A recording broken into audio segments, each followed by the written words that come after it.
Have you ever picked up your phone without even realizing you were doing it? You unlock it, open one app, then another, and suddenly 20 minutes disappear. You weren't planning to scroll, but somehow, you did. If this happens to you, there's something important I want you to know. Your brain isn't weak, and you're not lacking discipline. In fact, your brain is responding exactly the way it was designed to. Today, we'll explore why your brain becomes addicted to your phone, and more importantly, how you can gently take back control. Modern apps are designed to capture your attention. Platforms like TikTok, Instagram, and YouTube use powerful behavioral psychology to keep users engaged. Not because you're weak, but because attention has become one of the most valuable resources in the world. So if you sometimes feel pulled toward your phone, that experience is incredibly normal. This video is not about blaming you. It's about understanding the system and learning how to train your brain instead of being controlled by it.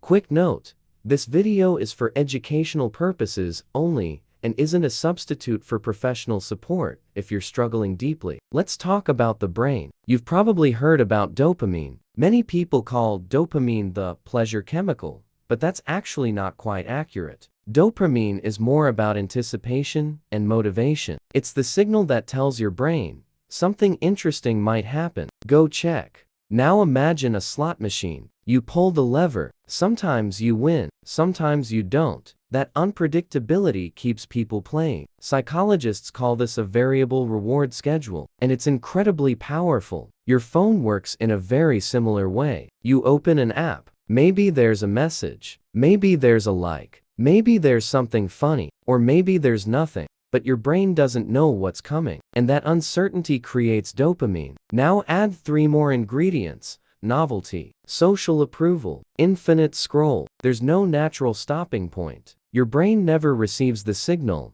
you're done. There's also something called a habit loop. It looks like this: cue, craving, response, reward. Example: cue is boredom. Craving is stimulation. Response is open your phone. Reward is interesting content. The brain remembers the pattern, and the loop gets stronger. Phones can also become stress relief tools. When we feel anxious, uncertain, or lonely, scrolling provides quick distraction. For a moment, stress decreases. But afterward, attention becomes scattered. Tasks take longer, and stress often increases again. This creates a loop.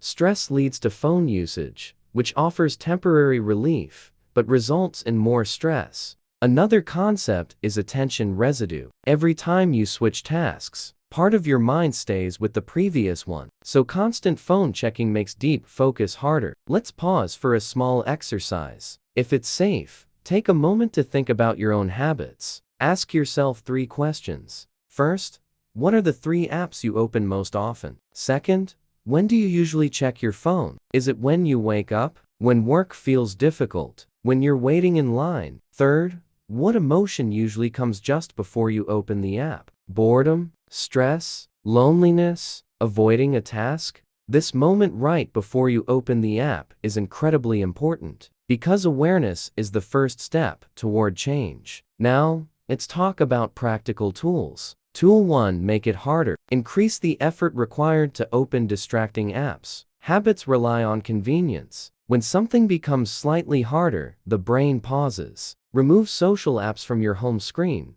Turn off non-essential notifications, or try grayscale mode. Tool 2: urge surfing. Riding the urge without acting on it. Most urges rise and fall like waves. They usually peak for 60 to 90 seconds. Notice the urge, take a slow breath, and wait 1 minute. Often the urge fades. Tool 3: the 10-minute rule. Delay the action. The brain shifts from impulse to choice. When you feel the urge, set a 10-minute timer. Decide afterward. Tool 4: implementation intentions. Pre-deciding behavior. Example: if I'm in bed, my phone stays on the charger across the room.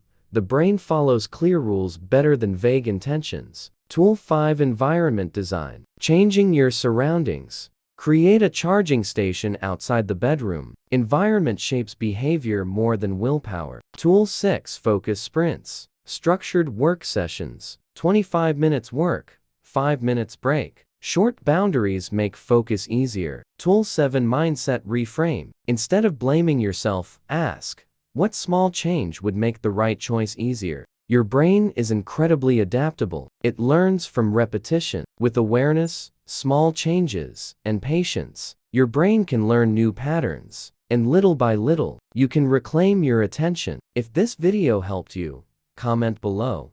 What app pulls your attention the most? And if you want more tools to strengthen your mind, subscribe to Brain in the Gym, where we train the most important muscle you have, your mind.